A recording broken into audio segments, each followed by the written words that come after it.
तो किसी ने कहा बिना कलश के प्राण प्रतिष्ठा कैसे होगी, किसी ने कहा बिना कलश के प्राण प्रतिष्ठा कैसे होगी, किसी ने कहा जब चुनाव ही प्राण हो तो सोचो कौन सी प्रतिष्ठा दांव पे लगी होगी। लोग तो कुछ कहेंगे, लोगों का काम है कहना, आप जन की बात मत सुनना, सिर्फ मन की बात करना। फिर भी खुश थे हम, फिर भी खुश थे हम।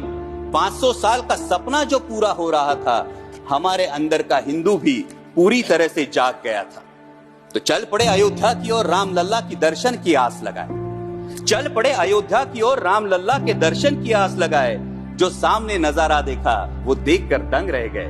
वो 3 मंजिलें, 400 खंबे, 32 सीढ़ियां, जय श्री राम का नारा लगाते हुए हम सीढ़ियां चढ़ने लगे।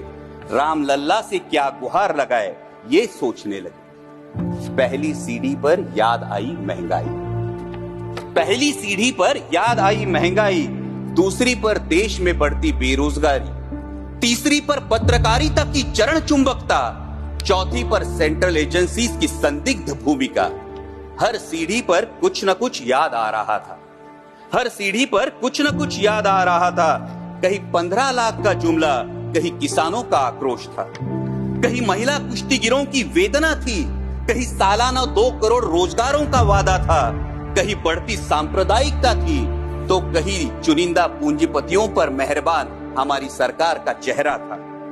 इस वास्तविकता ने झंझोड़ने के बाद, इस वास्तविकता ने झंझोड़ना के बाद भी हम अंधभक्तों की तरह चलते गए।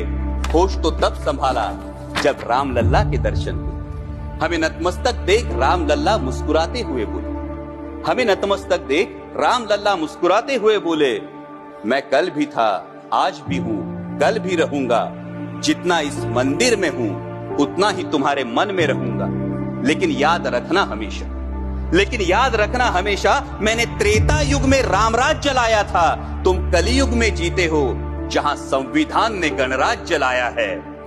धर्म समाज का किनारा जरूर है, धर्म समाज का किनारा जरूर है, लेकिन देश एक बहती धारा है। किनारे को धारा के बीच में लाया तो प्रवाह अड़ जाता है, प्रगति के पथ से हट जाता है।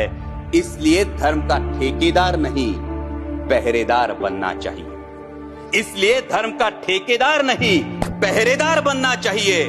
तुम रहो न रहो, वो रहे न रहे, ये देश रहना चाहिए, देश का संविधान रहना चाहिए, देश का लोकतंत्र रहना चाहिए, ये देश रहना चाहिए। जय हिंद, धन्यवाद।